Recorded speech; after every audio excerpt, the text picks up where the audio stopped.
আসসালামু আলাইকুম ওয়া রাহমাতুল্লাহি ওয়া বারাকাতুহু। সুপ্রিয় দর্শক শ্রোতা, বাংলাদেশের সংসদের ভিতরে সেই স্বেচ্ছাচারিতা, স্বৈরাচারী, সংসদীয় স্বৈরাচারী ফেসিবাদদের প্রতিবাদে গতকাল ডাক্তার শফিকুর রহমান আমিরে জামাত সহ বিরোধী দলের সংসদ সদস্যরা গর্জে উঠেছিলেন। শুরু করেছিলেন সংসদের সেই ফেসিবাদের যিনি নেতৃত্ব দেন, বিএনপির সেই সর্ববিষয়ক মন্ত্রী সালাউদ্দিন সাহেব। তিনি বারবার এই সংসদের শুরু থেকে খুঁচা দিয়ে কথা বলেন। সংসদের বিরোধী দলের নেতারা অন্যায়ের প্রতিবাদ করতে গেলেই তিনি বলেন এটা পল্টন নয়, এটা শাহবাগ নয়। কালকে এই আপনারা একটু শুনুন এই সালাউদ্দিন সাহেব কিভাবে বিরোধী দলের নেতাদেরকে বারবার তুচ্ছ করে। এক কথা না, প্রথম কথা হচ্ছে নির্ধারিত আমি কাউকে উদ্দেশ্য করে বলি নাই। আমি কাউকে বললেন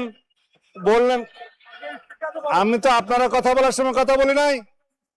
মাননীয় স্পিকার, আমি আপনার সেলটার যাচ্ছি। মাননীয় বিরোধী দলীয় সদস্যবৃন্দ, আপনারা অনুগ্রহ করে স্বরাষ্ট্রমন্ত্রীর বক্তব্য শুনবেন।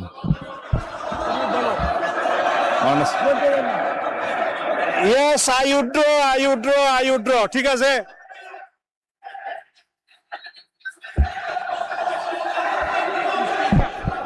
মাননীয় স্পিকার অনুগ্রহ করে বসুন।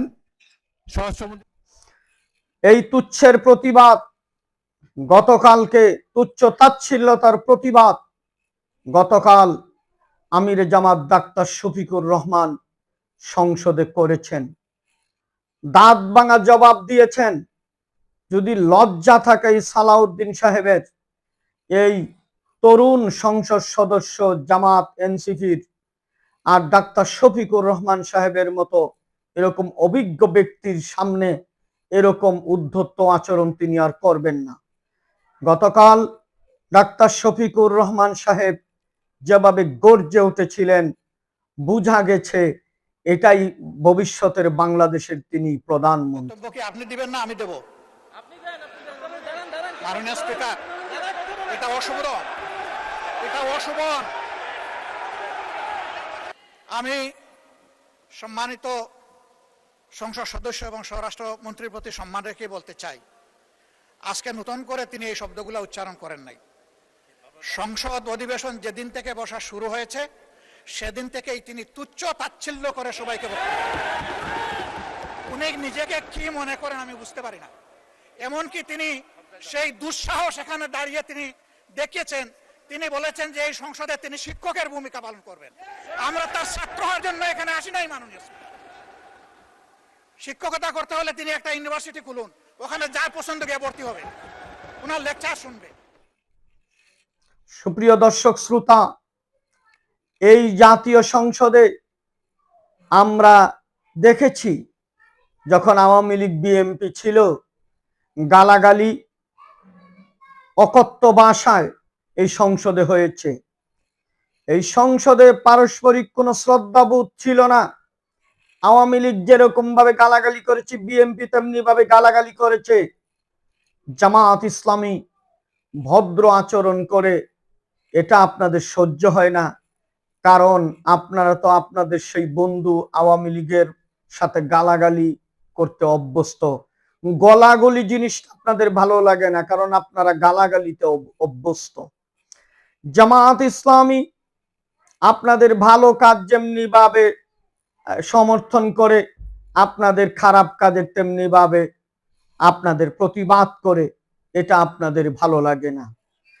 সুপ্রিয় দর্শক শ্রোতা, আমি পাশাপাশি এই নেগেটিভ সাইডের পাশাপাশি গতকাল সংসদে একটি ঐতিহাসিক ঘোষণা দিয়েছেন। এই জন্য আমি ধন্যবাদ জানাই সরকারকে এবং আমাদের পররাষ্ট্রমন্ত্রী, যোগ্য পররাষ্ট্রমন্ত্রী জনাব খলিলুর রহমান সাহেবকে।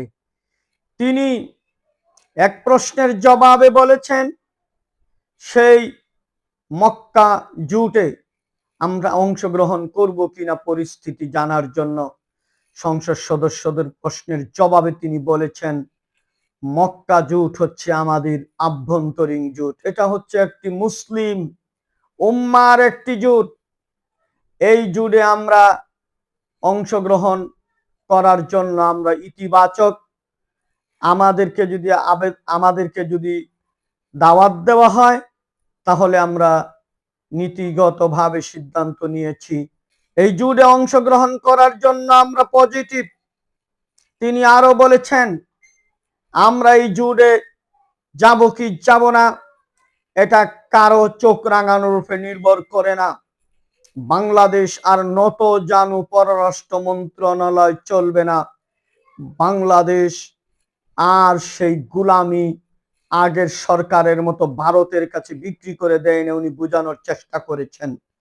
এজন্য ধন্যবাদ জানাই, এটা আমরা চেয়েছি, এটাই বাংলাদেশ, এইটা আমাদের কলিজাকে জুড়িয়ে দিয়েছে।